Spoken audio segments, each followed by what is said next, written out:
ঈশ্বরকথা চ্যানেলে সকল শ্রোতাবৃন্দতে জানাই স্বাগত। শতরূপে সারদা স্বামী গম্ভীরানন্দ সর্বাধ্যক্ষ শ্রীরামকৃষ্ণ মঠ ও রামকৃষ্ণ মিশন, বেলুড় মঠ, হাওড়া।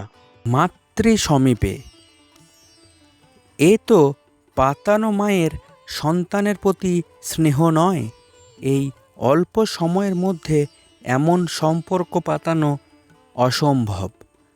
ক্ষণিকের দেখা, কিন্তু যে স্নেহের স্পর্শ তারা পেলেন তা চিরস্থায়ী।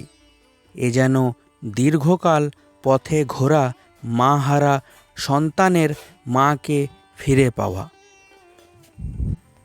মায়ের কাছে ভালো মন্দ সব রকম সন্তানেরাই আসে। কৃতী ছেলের প্রশংসা শুনে মা খুশি হন, অপরের কাছে উৎফুল্ল হয়ে বলেন আমার ছেলে। মন্দ ছেলের নিন্দার কথাও মাকে শুনতে হয়, মা কষ্ট পান।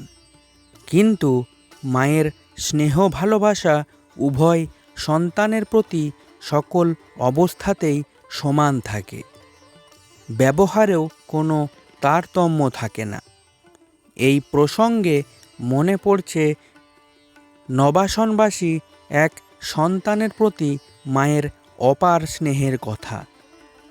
মায়ের কৃপাপ্রাপ্ত এই যুবক ভদ্রবংশজাত, শিক্ষিত, গুণবান। তার পদস্খলন হয়, মায়ের প্রতি তার ভক্তি ঠিকই আছে।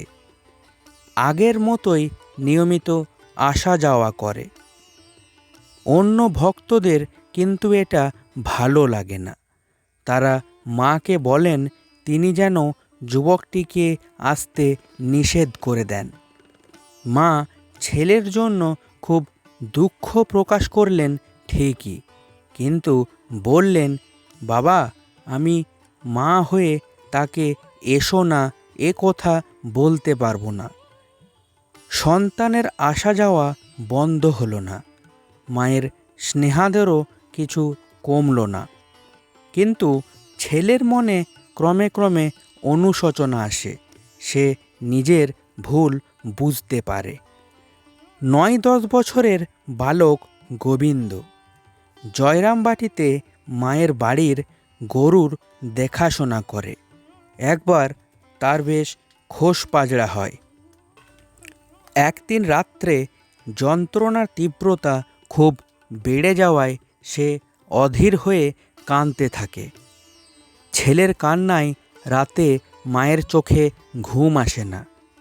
পরদিন ভোরবেলা দেখা যায় মা গোবিন্দকে ডেকে নিয়েছেন বাড়ির ভেতরে। নিজের হাতে নিমপাতা হলুদ বাটছেন, বেটে একটু একটু তার হাতে দিচ্ছেন।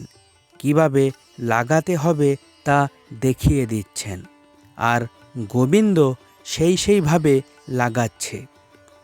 মায়ের স্নেহ আদরে তার মন এক অনির্বচনীয় আনন্দে প্রফুল্ল হয়ে উঠল।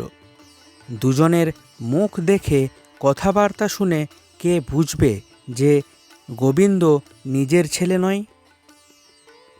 মায়ের বাড়িতে কুলি মজুর, গাড়িওয়ালা, পালকি বেহারা, ফেরিওয়ালা, মেছুনি, জেলে যেই আসুক, সকলেই মায়ের সন্তান। সকলকেই ভক্তের মতো স্নেহ আদর পায়। সেই সকরুণ স্নেহদৃষ্টি ইহপরকালে কেউই আর ভুলতে পারবে না। যদি বা কোনো সময় বিস্মরণ হয়, দুঃখ কষ্টে পড়লেই মনে ভেসে উঠবে সেই স্নেহকোমল কৃপাদৃষ্টি। ঈশ্বরকথা চ্যানেলের পাঠ আপনাদের ভালো লাগলে লাইক, শেয়ার ও সাবস্ক্রাইব করবেন। ধন্যবাদ।